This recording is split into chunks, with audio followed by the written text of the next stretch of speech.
এবং সেই শত্রু যদি যেই হোক তাকে আমরা স্পেয়ার করব না। দ্বিতীয়ত হচ্ছে না, শত্রু আইডেন্টিফাইড না, we are open, we are looking for শত্রু।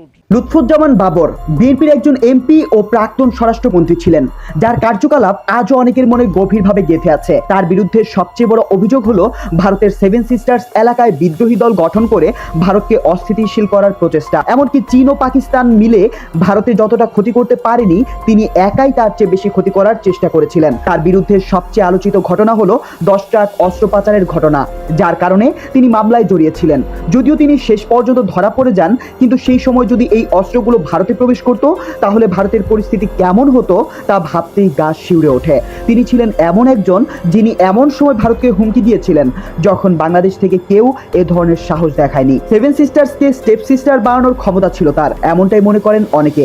10 ট্রাক অস্ত্র মামলাটি হয়তো অনেকেই ভুলে গেছেন, কিন্তু সেই সময় উদ্ধারকৃত 463টি বাক্সে ছিল এমটিটি, এসএমজি, টমি গান, 27,000 গ্রেনেড, 150টি রকেট লঞ্চার, 620টি ম্যাগাজিন এবং 11,43,520টি গুলি।